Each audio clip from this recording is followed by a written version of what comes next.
চম্পানগরে চন্দ্রাপীন নামে এক রাজা ছিলেন। তার মহিষীর নাম ছিল সুলোচনা, আর তার পরমা সুন্দরী কন্যার নাম ছিল ত্রিভুবন সুন্দরী। যথাসময়ে কন্যা বিবাহযোগ্য হলে রাজা উপযুক্ত পাত্রের জন্য চিন্তিত হয়ে পড়লেন। এদিকে দেশে বিদেশে রাজা চন্দ্রাপীরের এক পরমা সুন্দরী বিবাহযোগ্য কন্যা আছে জানতে পেরে ওই কন্যাকে বিবাহ করবার জন্যে রাজকুমাররা চিত্রকরদের দিয়ে নিজেদের ছবি আঁকিয়ে চন্দ্রাপীরের কাছে পাঠাতে লাগলেন। চন্দ্রাপীর সেই সব ছবি ত্রিভুবন সুন্দরীর কাছে তার মনোনয়নের জন্য পাঠাতে লাগলেন, কিন্তু সে সব ছবির একটিকেও পছন্দ হলো না রাজকন্যার। তখন রাজা বললেন, তাহলে স্বয়ম্বর সভার আয়োজন করি। ত্রিভুবন সুন্দরী বলল, না বাবা, স্বয়ম্বর সভার আয়োজন করার অর্থ বৃথা আড়ম্বর দেখানো, সেসব করার দরকার নেই।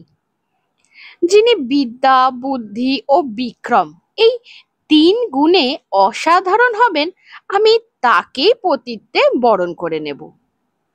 রাজা চন্দ্রাপীর মারফত রাজকন্যার এই ঘোষণা শুনে কিছুদিন পর চম্পানগরে 4জন বর এসে উপস্থিত হলো। রাজা তাদের নিজ নিজ গুণের পরিচয় দিতে বললেন।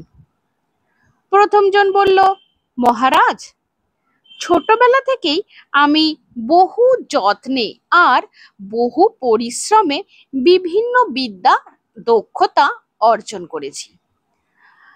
আর আমার এক অসাধারণ গুণ হচ্ছে যে প্রতিদিন আমি এমন একটি অপূর্ব কাপড় বুনতে পারি যে যে কাপড় রোজ 5 রত্নে বিক্রি হয়। সেই 5টি রত্নের মধ্যে প্রথমটি আমি ব্রাহ্মণকে দান করি, দ্বিতীয়টি মন্দিরে দিই, তৃতীয়টি নিজের অঙ্গে ধারণ করি, চতুর্থটি আমি আমার ভাবী স্ত্রীর জন্য তুলে রাখি, আর পঞ্চম রত্ন দ্বারা দৈনিক ব্যয় নির্বাহ করি। এই গুণ আমি ছাড়া আর কারোর মধ্যে নেই। আর আমার রূপের পরিচয় দেবার প্রয়োজন কি? মহারাজ তো স্বচক্ষেই দেখতে পাচ্ছেন। দ্বিতীয় জন বলল, আমি ডাঙায় আর জলে যত পাখি আছে তাদের সকলের ভাষা বুঝতে পারি, যত পশু আছে তাদের ভাষাও বুঝতে পারি। আমার মতো শক্তিমান ত্রিভুবনে আপনি খুঁজে পাবেন না।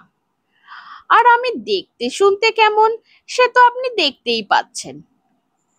তৃতীয় জন বলল, যে কোনো শাস্ত্রে আমার সঙ্গে পাল্লা দেওয়ার মতন কেউ নেই, আমি অদ্বিতীয়। আর আমার সৌন্দর্য তো নিজেই দেখতে পাচ্ছেন, সে কথা বর্ণনা করে নির্লজ্জ হওয়ার প্রয়োজন কি?